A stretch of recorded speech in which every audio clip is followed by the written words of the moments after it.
Royal Caribbean are thought by many to be the world's most popular cruise line, so I thought it was time for me to see what the hype was all about.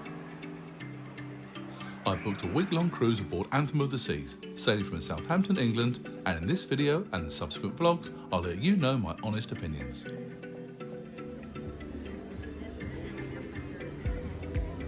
I was interested in seeing some of the ship's features like the bionic bar,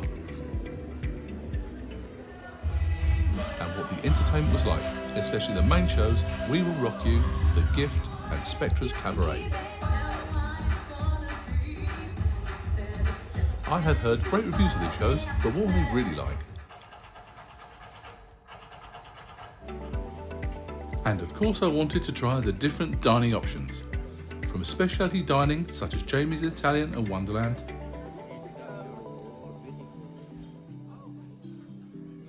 to the 4 main dining rooms aboard that serve breakfast, lunch and dinner.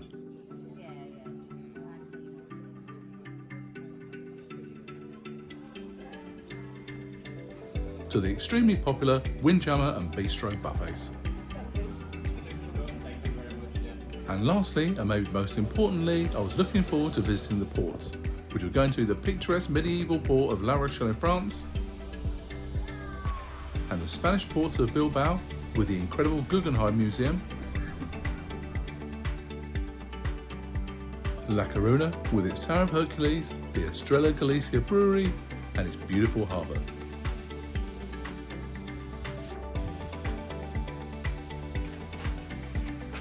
And the very last minute itinerary change to Vigo with the Castello de San Sebastian and its busy harbour, but more of that to come. However, before all of that can happen, I have to embark the ship.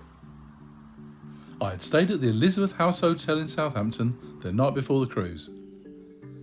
It was quite a fancy boutique place, which was a bit of a change for me. It definitely makes a change from staying in the Premier Inn. The cooked breakfast at the hotel was definitely going to be the order of the day.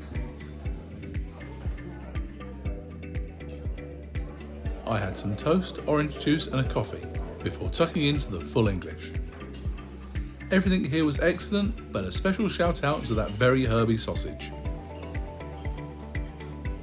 I then took a taxi to the terminal. Southampton cruise traffic can be an absolute nightmare, especially on busy port days, but today it was an absolute breeze. And this was my first glimpse of Royal Caribbean's beautiful Anthem of the Seas. This was actually going to be my first time embarking a ship at City Cruise Terminal, so I was hoping that it would be a fast and efficient service.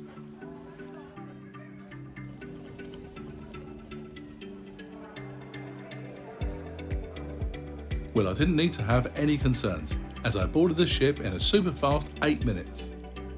Other cruise lines really should take note here. Not mentioning any names, but P&O. As my cabin wasn't available yet, I got into a lift, noticing the day of the week plaque on the floor, and headed to what would quickly become one of my favourite places on board, the Solarium. There I sat there with a couple of cocktails until the cabin was ready. The bar staff here were excellent. They quickly got to know our names, our cabin number and our favourite drinks. I had booked a guaranteed balcony cabin, for which is the cheapest option, but did mean that Royal Caribbean selected it. However, to say that I was impressed was an understatement.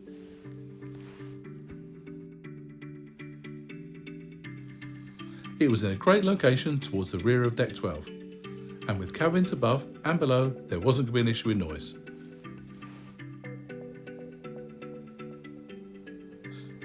You can never be sure what type of cabin you're going to get when you book this way, but I was more than happy with mine. I've already made a video of the full tour of this cabin, and I'll leave a link to that here.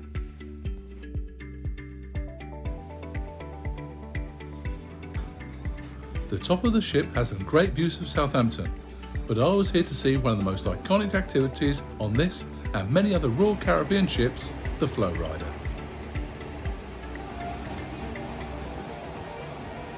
It's definitely not for the faint-hearted, but it looked like a fantastic time, and I was still debating on whether I should try it or not.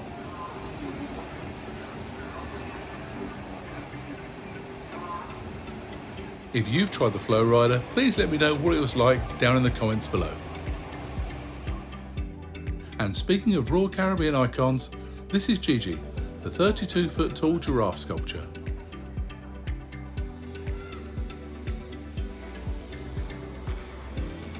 And this is the Seaplex, which is a magnet for fun lovers, and the bumper cars were very popular the whole cruise.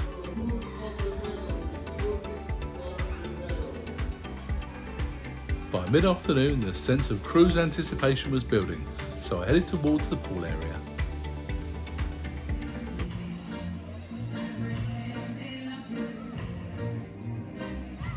I'll be honest, I thought that playing Caribbean music on a sail away from England was a risky choice. But the weather was fantastic for a change, and it was rammed full of fellow passengers. And this is when I got to see the incredible North Star for the first time.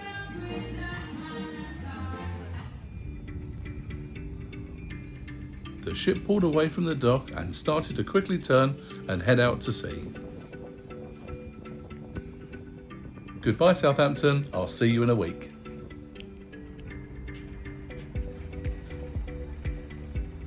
As I mentioned earlier, there was a change to our final port, which was going to be Le Havre in France, but due to strike action there, the itinerary was changed to visiting Vigo in Spain, which I knew was going to be a huge disappointment for those wishing to go to Paris or the Normandy beaches.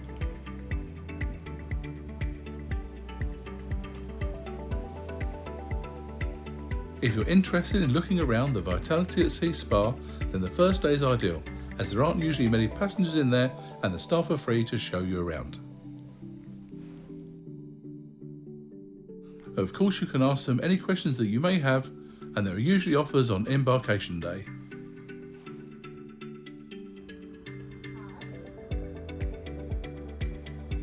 I got to look around both the relaxation lounge and treatment rooms, but the thermal suite was already in use. It looks like someone really knew how to start their cruise off right.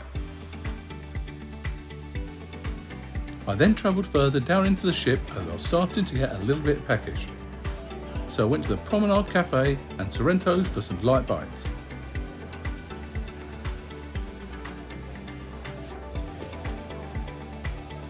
The wraps and rolls were lovely and fresh, and the pizza was fantastic. I could see why so many people rave about Sorrento's. I then headed down to the casino. It's worth noting that each guest gets a few dollars of free play on their cruise card. All you have to do is to scan the card in a slot machine and select promo to get access to the money.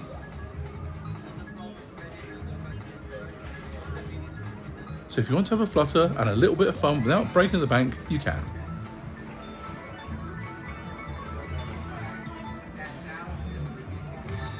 But please remember to gamble responsibly.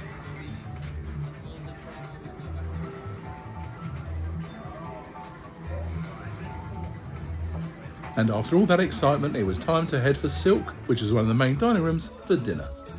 Unfortunately, we were seated right by the entrance, which wasn't ideal as my chair kept getting knocked.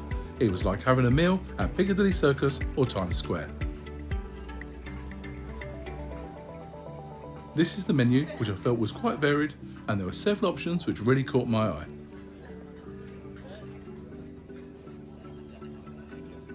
Out first was the bread service, followed by our choice of starters.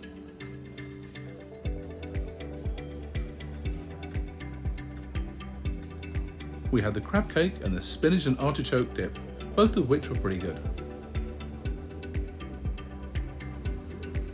For my main, I had the New York strip steak, which was fine if a little bland, probably to try and get you to try the specialty chops grill.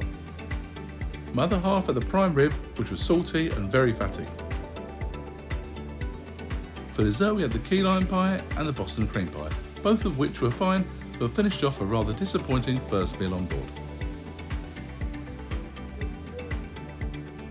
The experience here was passable at best. I can't fault the service, but I expected much more. Did the main dining room experience improve over the course of the week? Please stay tuned for more. And in future videos, I'll also be reviewing some of the specialty dining restaurants on board. Afterwards, I headed to Vintages, which is the wine bar to chill with a couple of glasses of Malbec and gin and tonics before heading back to the cabin for a relatively early night.